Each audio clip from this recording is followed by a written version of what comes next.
Hari Sabtu lagi tanggal 31 Januari. Ini adalah hari terakhir di bulan Januari 2025. Anjing, Januari menurut lu cepet apa lambat? lama. Oh lama sih. Januari kerasa lama. Apa yang bikin kerasa lama? Anjing, tau-tau udah Januari, udah kelar aja. Enggak lagi, gue kerasa lama Januari. Kayak banyak banget, ini baru 31 ya gitu. Oh iya. Kalau menurut gue lebih kerasa cepet. Apa karena gue nggak ngapa-ngapain ya? Atau justru kayak kalau nggak ngapa-ngapain jadi lebih lambat? Iya, gue kebanyakan ngapa-ngapain jadi kayak aduh. Oh iya. Kayak lama banget. Iya, gue nggak ngerasa gitu lambat. Anyway, ya bener openingnya kelamaan.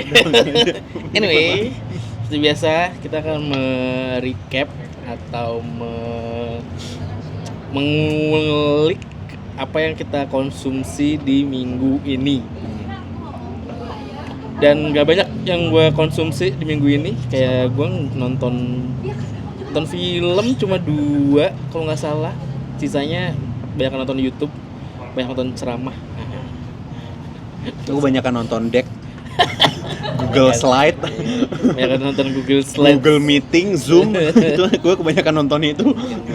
Minggu ini ya. Gue minggu ini tuh nonton cuma 2, ada 2 film. Yang satu itu The Big Fake, film Itali.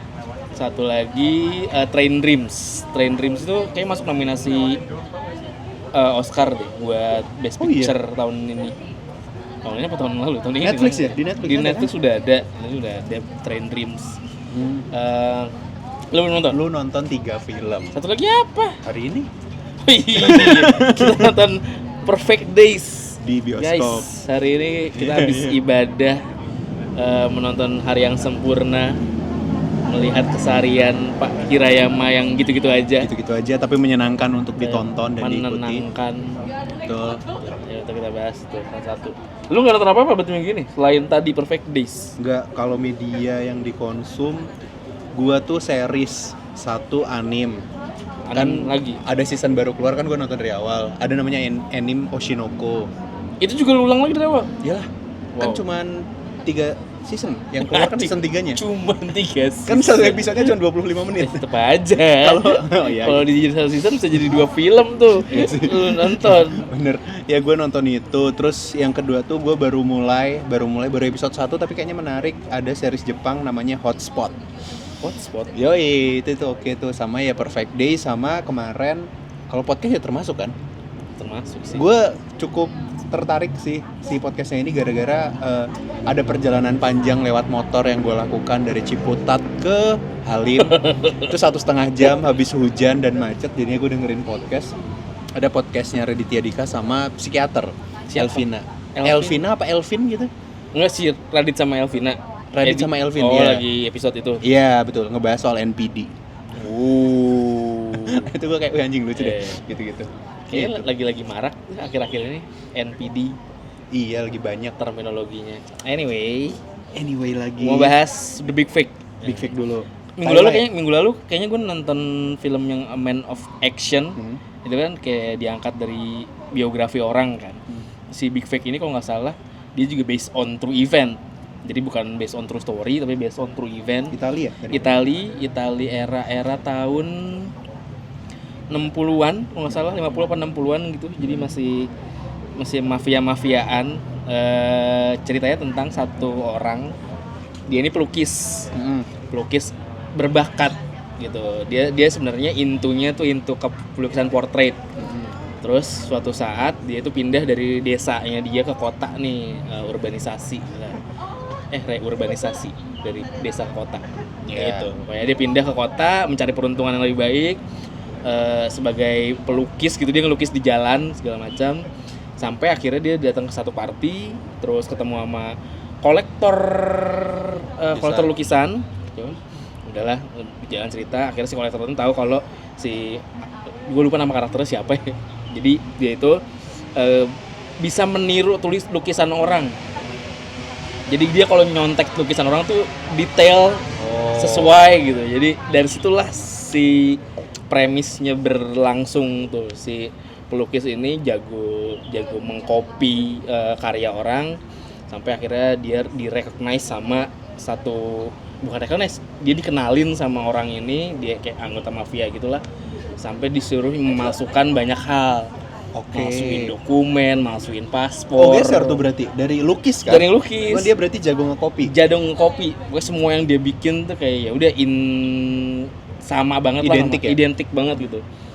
Nah, konfliknya itu antara si geng mafia ini ternyata ada kayak politis-politisnya gitulah. Temennya si pelukis ini adalah salah satu anggota Partai Merah sebutannya.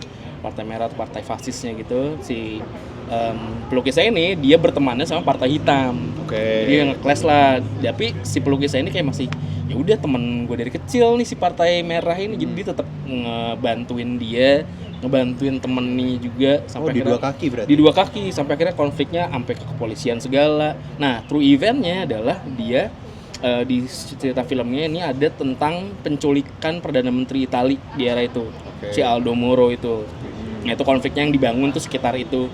Cuma menurut gue pesan moral dari cerita ini adalah kalau lo jago di satu hal, lo pasti akan kepake dimanapun. Mungkin bentuknya ganti-ganti Mungkin tapi bentuknya pasti beda, kepake. tapi pasti kepake dimanapun.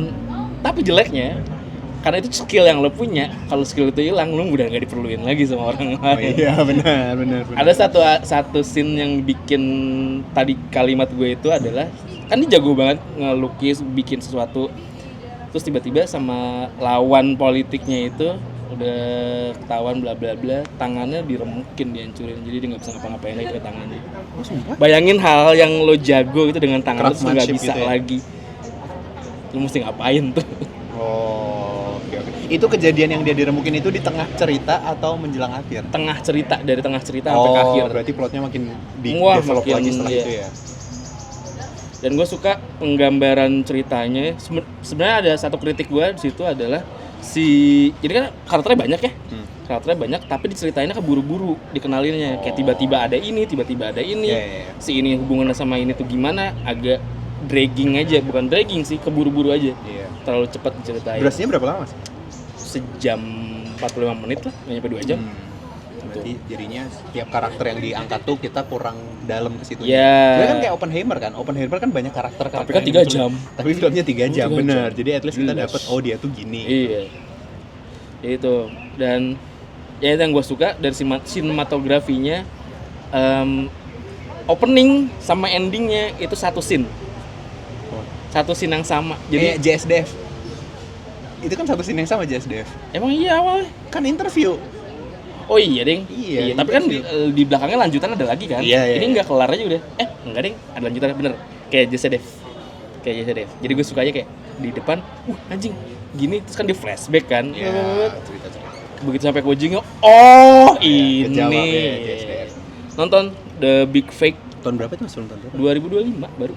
Oh. 2025 atau 2024? The Big Fake. The Big Fake.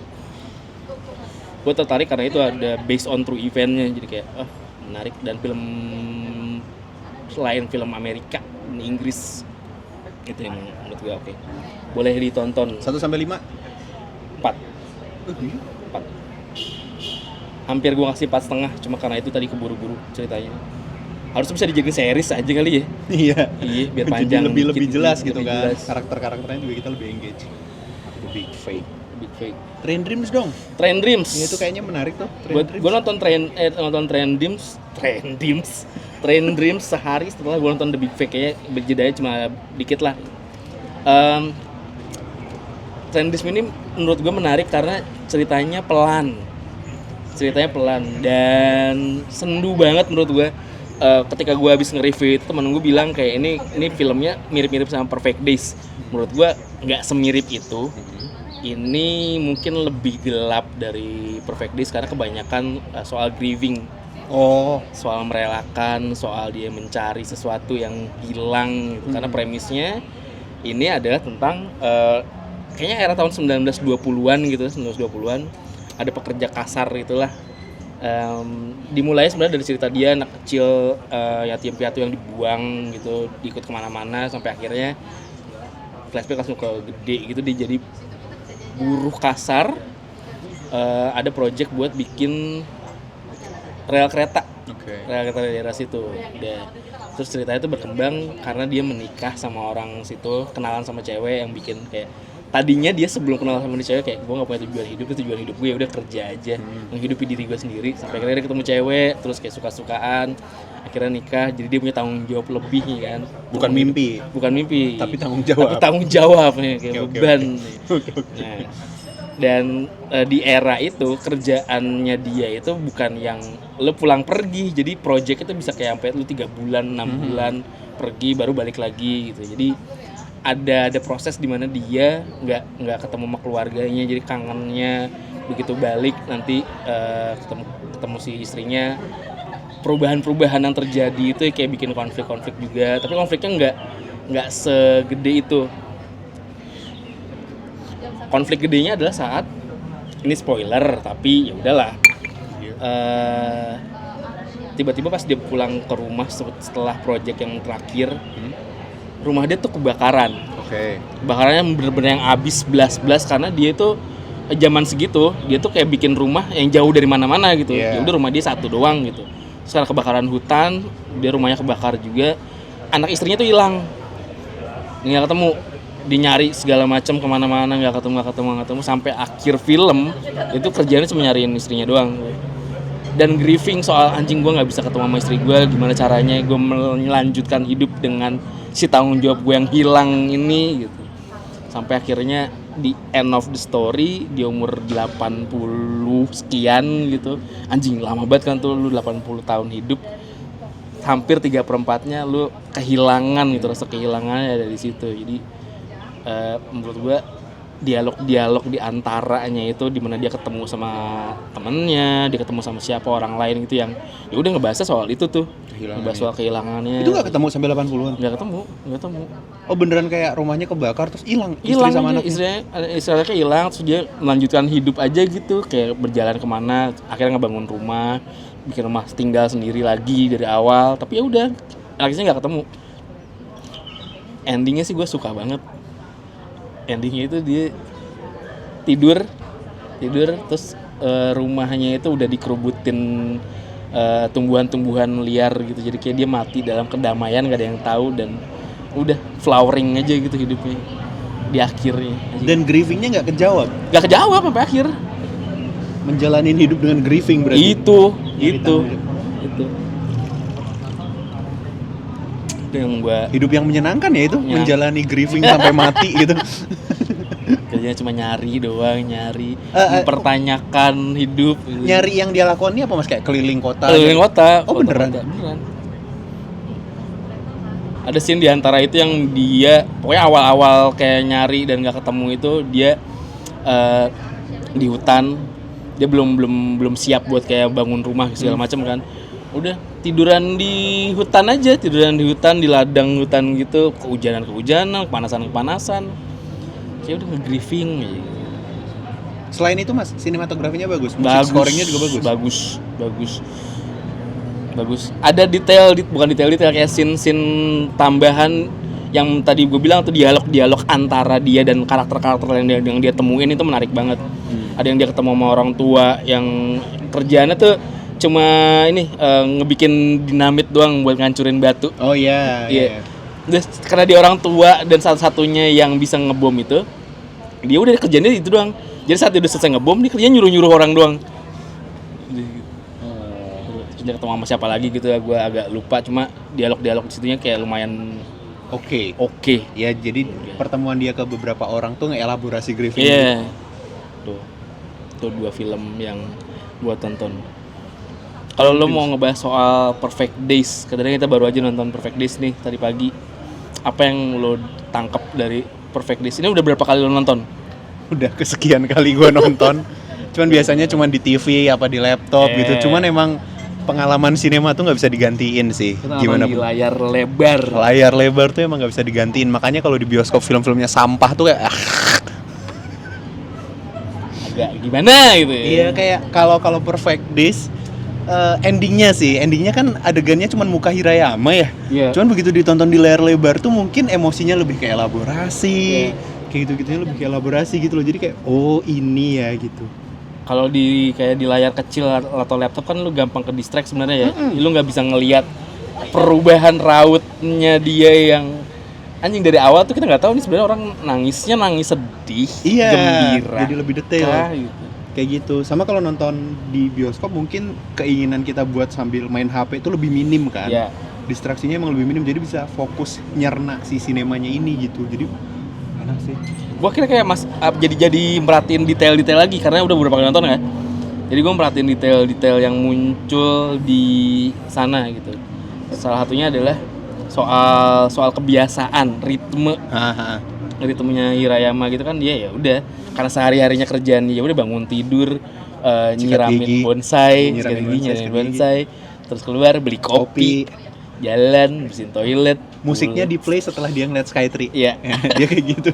Baru cek. Iya, jadi udah dipasang dulu, begitu dia nengok dulu, oh Skytree, baru di play lagunya. Itu rutinitas itu pulang dia mandi, makan malam, pulang baca buku, tidur. Gitu aja ngulang terus. Terus ketika ada gangguan dari luar yang rusak ritmenya itu kayak bikin dia gundah ya. Iya, benar. Ada hal-hal yang kayak anjing, ritme gue yang tadinya udah enak gue atur, tiba-tiba ada gangguan dari luar, jadinya aneh gitu rasanya.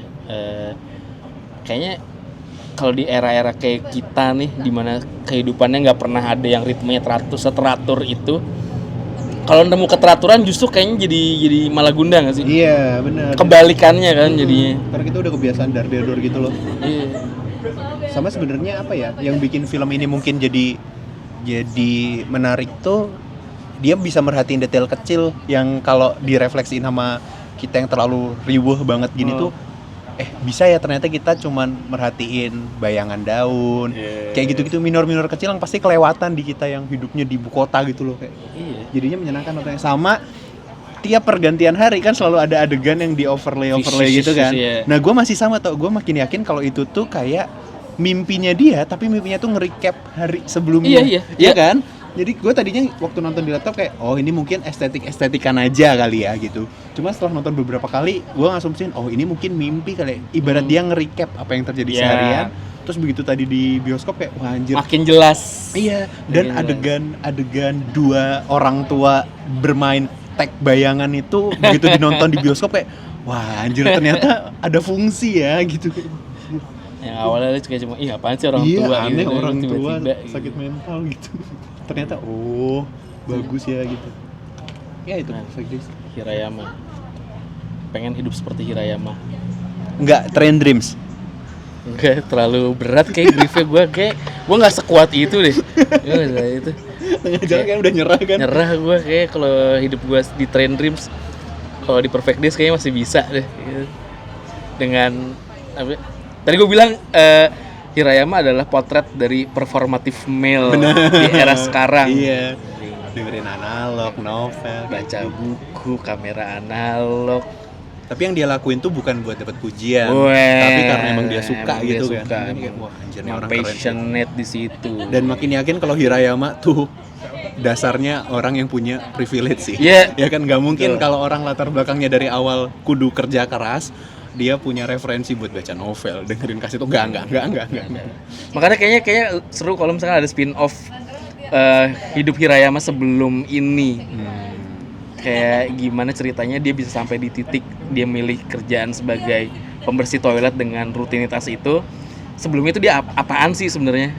Sampai memutusin buat turun kelas ya dia. Ngelihat adiknya nyamperin ponakannya pakai sopir dan mobil bagus. Ya nggak mungkin dia dari keluarga biasa-biasa aja. Iya.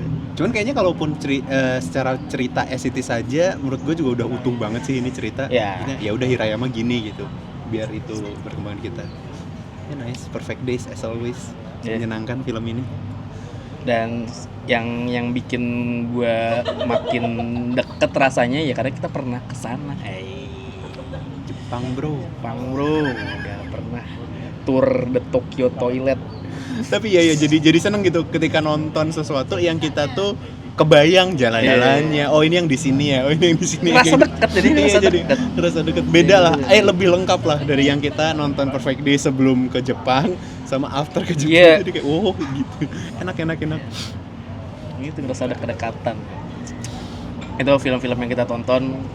Terus karena gue nggak banyak nonton film di minggu ini, gue tuh lagi banyak-banyak dengerin musik lagi. Semenjak kemarin di trigger oleh Karim Sunarjo Tapas album itu, akhirnya gue dengerin album lagi. Tapi sekarang gue ngulik ke Bandcamp.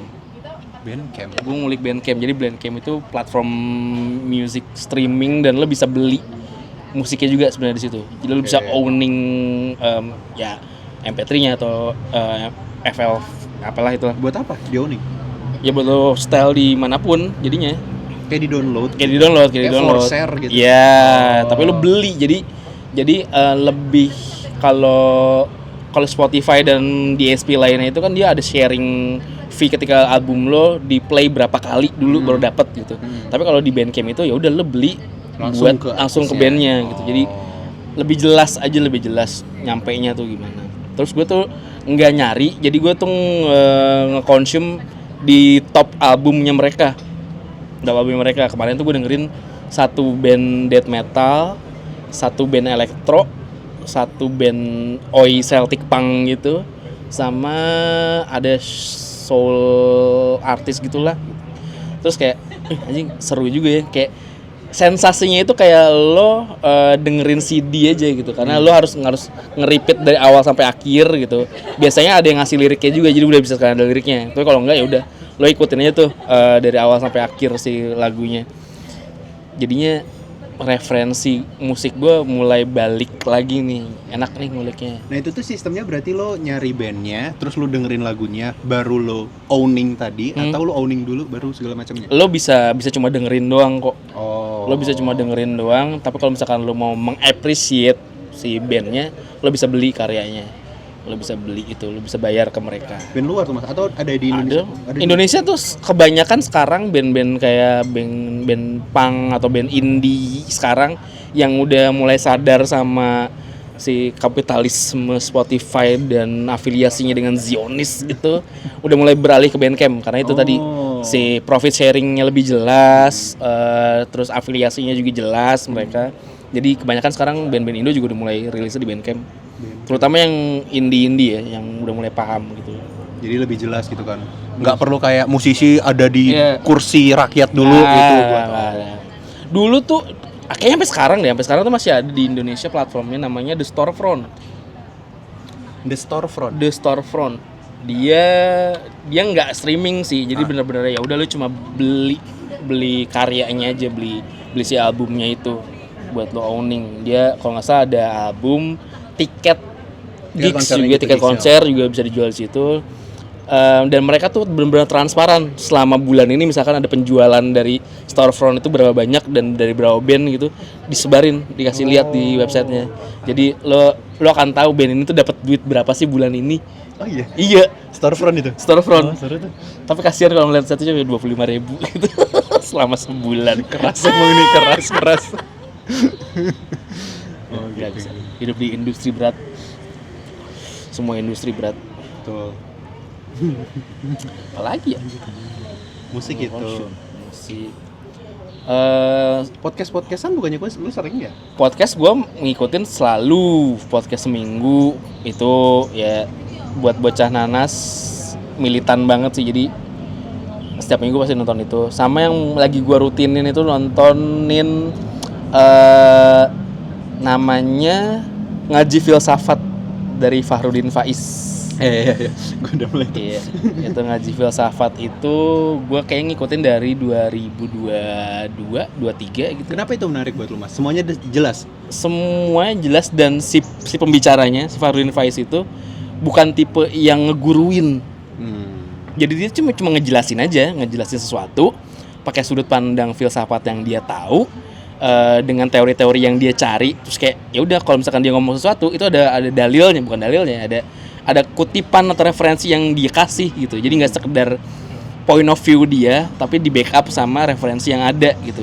Dan dia ngejabarinnya lewat kejadian-kejadian yang dekat gitu sama kita. Oh iya. Jadi itu yang bikin gue makin relate, kayak misalkan ada teori filosofi siapa gitu, dia ngebahas theoretical dari sosok ini, terus diaplikasiin ke dunia yang kita sekarang tuh kayak gimana. Itu yang bikin enak, adem. adem. Tapi masalahnya gue tuh nonton sebelum tidur. Jadi paling 20 menit pertama gue Abis simak, itu hilang. habis itu tidur. Itu tuh rutin, dia itu rutin dari tahun 2020 19 gitu. Tiap hari Rabu di Masjid Jenderal Sudirman Semarang, malam Rabu atau malam Kamis gitu. Itu rutin seminggu sekali. Dan salah satu tujuan gue pengen sono sih ngeliat live langsung. Lu dengerinnya di mana? Di YouTube? YouTube. YouTube. Fahrudin Faiz. YouTube-nya Masjid Jenderal Sudirman, MJS Channel. Gue tadinya ngira yang bikin lo jadi tertarik kan kalau kaitannya dengan ngaji atau sesuatu yang berbau agama kan tebel banget soal kepercayaan gitu-gitu. Terus yang bikin dia menarik mungkin karena ada sisi filsafatnya gitu. Jadi ada bukti apa ya? Referensinya itu, Iya, referensinya itu jelas. Jadi kepercayaan dilengkapin sama ini, relevansinya sekarang apa gitu. Jadi bukan ya kalau orang tadi lo bilang kalau misalkan terminologinya ngaji itu kan kayak ya udah religiosity gitu. Tapi dia tuh ngaji filsafat di mana hal-hal yang spiritual dicampur dengan hal yang logikal. Jadi melogiskan apa yang spiritual punya atau menspiritualkan apa yang logikal punya gitu. Itu yang bikin menarik sebenarnya. Dan orangnya tenang banget si Pak Fahrudin Faiz ini, tenang banget orangnya. Nggak yang berapi-api ngejelasinnya, berchill aja gitu. Lu tuh kayak nggak diceramahin, kayak diajak ngobrol aja gitu. Makanya gue seneng. Jadinya buat ke agama tuh jadinya enak di sini juga kan, buat memahamin, mempelajari. Mungkin sebagian besar memang religiosity-nya basicnya Islam gitu.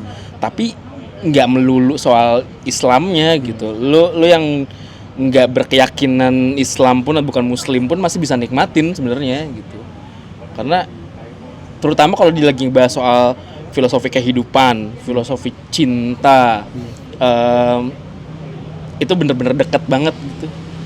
Kayak hal-hal yang lo pikirkan berlebihan itu sebenarnya nggak apa-apa, tapi lebih baik tidak dipikirkan secara berlebihan gitu. Karena segala sesuatu yang berlebihan itu tidak baik meskipun hal baik. Jadi semua yang over itu nggak ada yang baik meskipun itu hal baik. Terlalu baik juga nggak bagus. Bahkan orang diputusin karena terlalu baik. Kamu terlalu baik buat aku. Loh, kok nggak boleh terlalu baik? Tuh. Jadi itu yang bikin gue suka, chill. Fahrudin Faiz. Lo sempet dengerin juga kan? Sempet, yang gue kan taunya waktu kita di Jepang. Terus lu tiba-tiba buka laptop, terus buset, lu belajar agama mas? Enggak, gue ini Fahrudin Faiz, terus gue dengerin lagi oh di sini maksudnya.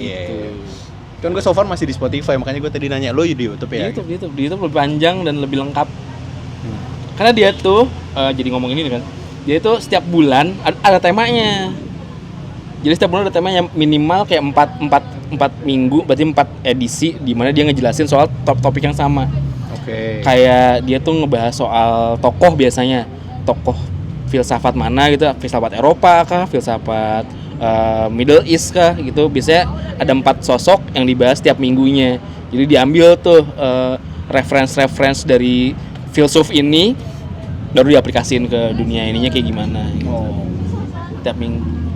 Tiap bulan ada topiknya. Lu premium berarti YouTube-nya? Enggak. Oh enggak. Berarti di tengah-tengah lagi ngebahas apa gitu, mie sedap gitu. Terus kayak kalau gue lagi ambil tiduran kan gitu. Saya ada iklan, aduh mesti gerak dulu. Ganti skip ads-nya. Oke. Ya, sama berarti nggak harus premium dulu. Fahrudin Faiz, nice. Apalagi kalau podcast yang gue tonton. Nah, gue nanya karena gue seminggu ke belakang ada satu podcast yang gue dengerin, terus gue lucu ya gitu, kayak gitu sih. Kayak gue sempat ngomong ya, gue dengerin podcast itu biasanya sambil gue nemenin gue sesuatu gitu. Waktu kemarin gue nggak dengerin musik itu, gue dengerin podcast kan. Karena gue kan di kamar sendirian gitu, maksudnya gue kebanyakan WFH, nggak ngapa-ngapain, nggak kemana-mana gitu. Jadi gue tuh butuh temen sebenarnya. Jadi gue dengerin podcast supaya ada orang ngomong, ada perasaan gue ditemenin sama orang ngobrol gitu, atau gue jadi bagian dari obrolan itu. Agak sedih sebenarnya. Enggak apa-apa. Enggak sesedih itu kok kalau kata Pak Fahrudin Faiz. Ya sedih. Jadi itulah. Ya mati aja. Habis baterai. Yang ini masih roll pasti. Iyalah, Osmo Pocket 3.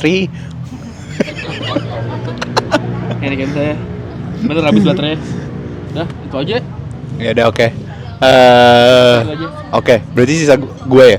Gue tuh nggak banyak mas, sama kayak yang tadi gue bilang, gue banyak kepaparnya di Google Meet, Zoom, Terus. deck, slide dan lain-lain gitu kan. Jadi kalau di minggu ini nggak banyak, tapi ada 3 lah mungkin. Ya, to be exact 3. Paling gue ngebahasnya ada satu series Jepang yang baru gue tonton, judulnya Hotspot. Nah, Hotspot ini sebenarnya secara cerita tuh ada satu orang perempuan, pekerjaan dia adalah resepsionis di hotel area Fuji. Oke, nah dia resepsionis, jadi keseharian dia tuh ya cuma di meja resepsionis. Habis itu di area itu tuh lagi rame soal alien. Gue lupa di sana tuh nyebutnya apa, geoglyph atau apa, tapi kalau di kita tuh nyebutnya crop circle. Nah, jadi lagi rame, oh ada alien nih kayaknya, soalnya di sekolah-sekolah ini ditemukan gini gitu. Habis itu kayaknya plot utamanya adalah kalau salah satu seniornya dia yang shiftnya itu sebelum dia adalah seorang alien, dan dia tuh ketahuan aliennya karena si tokoh utama ini, si cewek, pernah di perjalanan pulang itu dia naik sepeda, terus dia meleset ke tengah jalan mau ketabrak truk. Nah habis itu dia kelempar gitu kan. Nah pas kelempar itu ternyata sama temennya. Terus temennya tuh kayak ngangkat gitu loh, Nah, jadi super power iya, beneran super power si alien ini. Nah, yang bikin ini gua rada lucu deh ini, karena waktu si cewek ini tanya, makasih ya buat semalam. Nah, si temennya ini namanya Takashi itu bilang, gua kasih tahu sesuatu tapi jangan bilang siapa-siapa ya. Iya nggak apa-apa. Gua tuh alien gitu. Bener. Dia ngaku gua alien. Oh, oke gitu. Habis itu pas si ceweknya cabut, lo pasti ngira gue gila kan gitu. Sini itu diliatin, jadi ada koin 100 yen. Nih bukti kalau gue alien. Shoot, jadi digepengin. Nah udah, jadi di episode 1 kemarin itu lebih ke kayak si alien ini ngomong kalau gue tuh alien, percaya dong sama gue. Si resepsionis itu. Iya. Habis itu sama si resepsionis itu dibawa, oke, gue punya 2 temen deket gue, lu boleh nggak cerita ke mereka juga gitu. Dia tadinya nggak mau cuman oke deh, gue buktiin juga ke teman-teman. Udah tuh, terus mereka ke kafe. Habis itu dia ngebuktiin gue tuh alien tahu, karena punggung gue tuh beda, gue lebih bungkuk. Habis itu sama teman-temannya tapi kalau semisal di usia sekarang emang punggungnya semua kayak gitu sih. Nah terus nggak percaya. Jadi di plot di episode 1 tuh banyak ke gue tuh alien, percaya dong, lebih kayak gitu. Jadi kayak anjir lucu nih kayaknya. Sama dialognya tuh sebenarnya kayaknya ini seri slice of life ya. Jadi kayak slice of life tapi intinya lu punya teman alien, terus gimana si alien ini tuh ngeyakinin lu kalau gue tuh alien gitu. Tapi dia meyakinkan ke orang-orang banyak, tapi orang-orang nggak pada percaya. Dia cuma ngeyakinin ke si ininya doang, si tokoh utamanya doang gitu. Kalau gue tuh alien, jadi dia udah ngebuktiin pendengaran gue tuh super. Coba gue ke toilet, habis itu kalian ngomong gitu. Dia ke toilet, terus dia giniin telinganya kan. Habis itu yang di meja itu pada kita ngomong apa? Ngomong sesuatu dong, Si Pak Takashi ini nyamper lagi, woi ngomong sesuatu dong. Jadi kayak komedik juga ya. Iya, kayak gitu. Jadi kayak lucunya di sini ya gitu. Sama dia, ya pokoknya secara kekuatan aliennya dia tuh super power aja, nguatin indera lah. Kayak gitu. Jadi gue baru nonton episode 1, cuman kayaknya lucu karena ringan. Terus ya nggak yang ribet-ribet banget lah. Series tahun berapa? Lama? 2025. Oh baru. 2025 ini. Hotspot judulnya. Terus si series berikutnya tuh anime, sama season baru keluar, gue nonton lagi dari awal, judulnya Oshinoko. Nah, Oshinoko ini secara garis besar tuh ngomongin soal industri dance, girl band di Jepang gitu, sama industri filmnya. Tapi anime. Jadi kalau secara cerita ada superstar namanya idol group. Iya, idol group, tapi dia sendiri nih, jago banget, namanya Ayushino. Nah, Ayushino ini kayak superstar banget. Habis itu tokoh utamanya tuh seorang dokter sama seorang pasien terminal yang masih kecil, anak kecil yang ada pasien terminal gitu. Nah, si superstar ini, Ayushino ini tuh hamil di luar nikah. Nah, hamil di luar nikah, cuman dia nggak mau ini kesebar, makanya dia ke rumah sakit, ke dokter ini. Nah, habis itu Ayushino ini hamil, si dokter itu mati didorong sama fans yang terlalu ekstrim, fanatik gitu. Jadi dia kayak di rumah sakit itu dia ngelihat kok kayak ada penguntit ya, diikutin tuh, dikejar sama si dokter ini, dikejar, terus dia didorong di jurang, jatuh mati. Itu episode 1 tuh.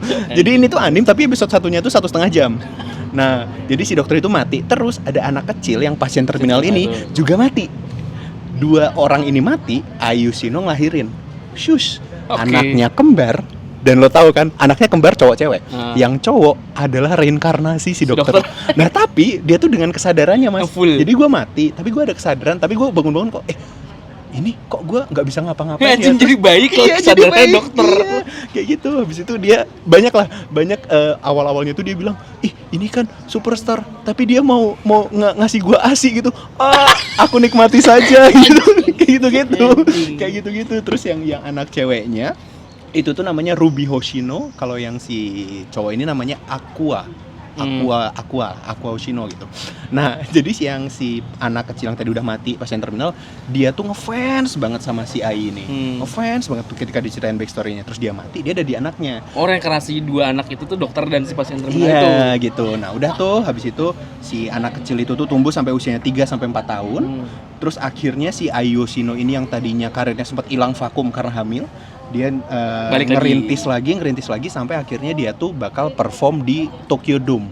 Jadi Tokyo Dome tuh kayaknya semacam ya, venue gede lah ya, GBK. Iya, venue gede yang cuma artis-artis gede banget yang tampil di sana. H-1 apartemennya si Ai Yoshino ini tuh ada yang bunyiin ceting gitu. Ternyata itu fansnya yang fanatik tadi. Oh iya, yang bunuh si dokter itu. Nusuk si Ai Yoshino. Jadi nusuk, tapi yang ngelihat adegan itu tuh si dokter yang jadi anak cowoknya, si Aqua lah, gue nyebutnya Aqua aja sekarang apa. Aqua itu ngelihat waktu ibunya ditusuk. Nah, habis itu si fan-nya bilang, lo mengkhianatin gua, lo diam-diam lo punya anak gitu, lo bahkan nggak tahu nama gua kan gitu. Terus si Ai Yoshino-nya, peduli lah, ngapain. Ai Yoshino-nya ingat, gua tahu nama lo ini ya, lo datang sekian kali ya, maaf ya terakhir gua nggak sempat ngobrol lama sama lo. Wah, di situ tuh jadi konflik batin si fansnya nih. Nah, itu di episode 1, jadi si Ai Yoshino-nya mati, Aqua ngelihat ibunya mati depan mata, terus si Ruby-nya di balik pintu teriak-teriak gitu loh, ibu gitu. Udah, itu mati. Nah, plot utama dari keseluruhannya adalah ketika Aqua dan juga si Ruby tumbuh dengan dendam buat mencari siapa. Iya, fansnya, nyari fansnya dulu pertama, tapi waktu nyari fansnya udah bunuh diri. Anjing. Fansnya bunuh diri, tapi yang kemudian mereka cari adalah siapa bapak gua yang bikin ibu gua ada di sini. Iya. Jadi secara keseluruhan cerita itu tuh adalah 2 anak kecil yang punya kehidupan sebelumnya. Iya. Mau nyari siapa sih bapak gua yang bikin ibu gua kayak gini. Makanya mereka masuk ke industrinya.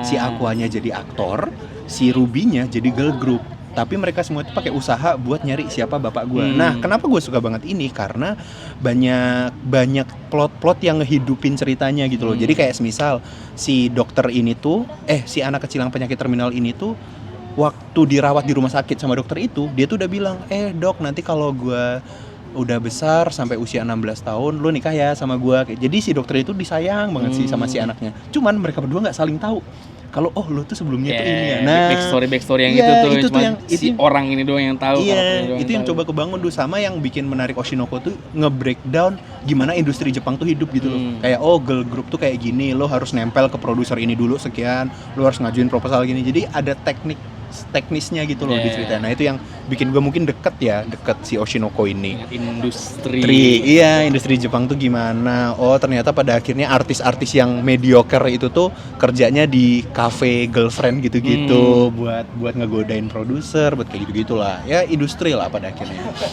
Kayak gitu. Itu Oshinoko. Sebenarnya menarik banget, lucu. Episode 1 aja kayak udah absurd banget itu. Iya, anjir. Lo bayangin lo ngefans banget sama, katakanlah sekarang mau di Ayudhya. Kan dia udah menikah kan sekarang. Habis itu nauzubillah lo tiba-tiba tutup usia. Lo tutup usia tapi kesadaran lo ketahan nih. Lo bangun-bangun jadi anaknya mau di Ayudhya. Nin. Nah, itu si Aqua itu waktu masih kecil-kecil cuman selalu kayak, kan dia belum bisa ngomong. Aku ingin nenen lagi. Dia nangis doang. Oke, Aqua, ayo nenen gitu. Gue kayak wah. Anjing itu sih Oshinoko menarik gitu. Itu yang gue tonton lagi. Terus arc-nya sekarang di season 3 itu si Ruby itu tuh nemuin mayat si dokternya. Jadi selama mereka tunggu gitu tuh, Ruby taunya dokter ini tuh masih ada. Nah, si dokter ini kan didorong jatuh ke jurang. keterangan si rumah sakitnya ini dokternya kabur aja karena hilang aja gitu. Nggak ada yang tahu juga, nggak ada yang Iya. lihat. Terus si Ruby kan bikin girl groupnya itu syuting di area yang kebetulan tempatnya mereka dulu dirawat di rumah sakit itu.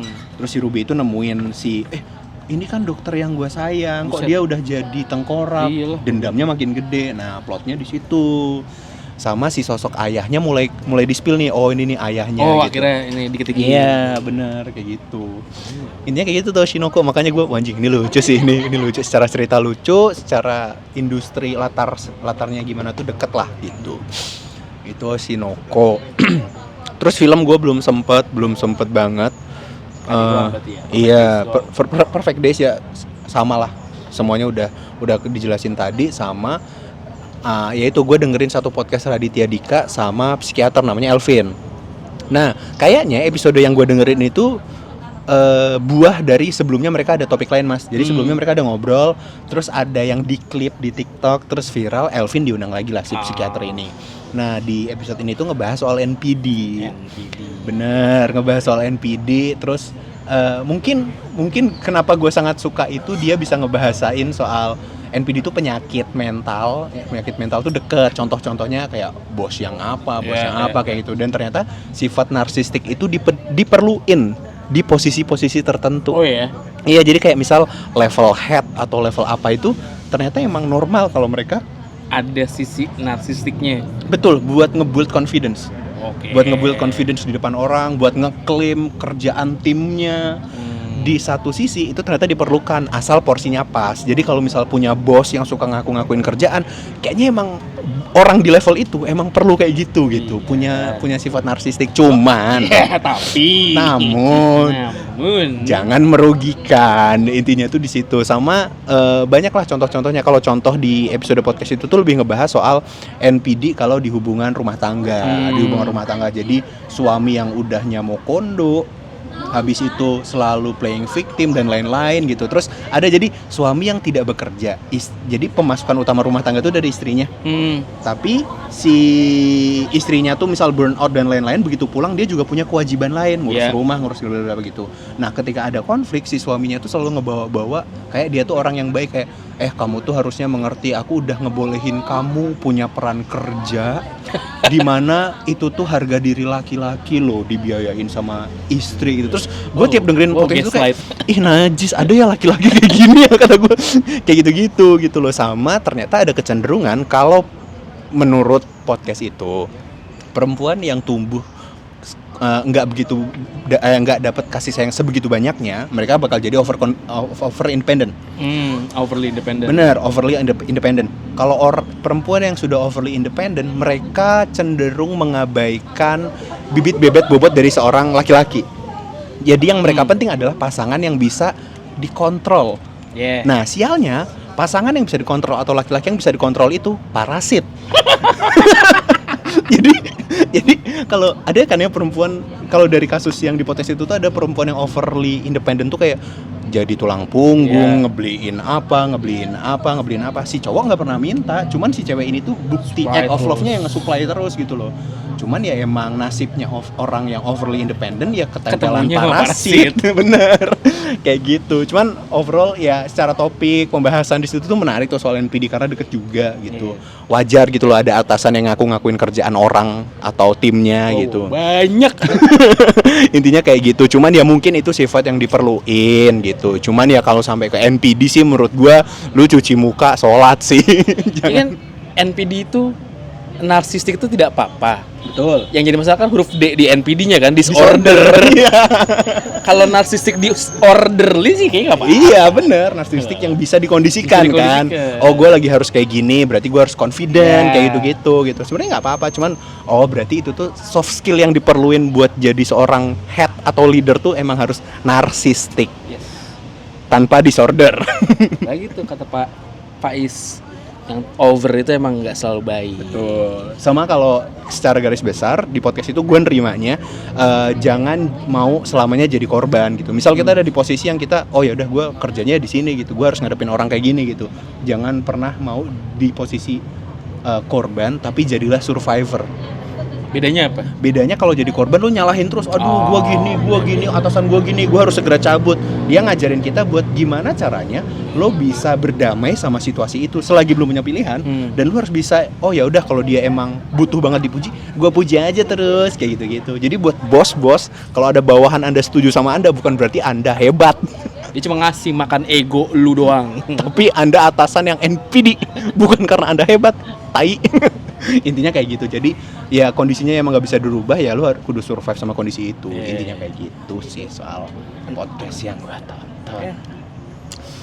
Dah, terus sisanya apa ya? Sisanya masih belum banyak, tapi gara-gara seminggu ini nggak begitu banyak yang dikonsum, jadi seminggu kedepannya gue udah mau ngebalas dendam gitu loh. Gue kayaknya pengen nonton banyak, sumpah, karena pusing tau, kayak karena mau syutingin itu gue jadi mikir, anjir kok nggak banyak ya, kok nggak itu ya, kayak gitu.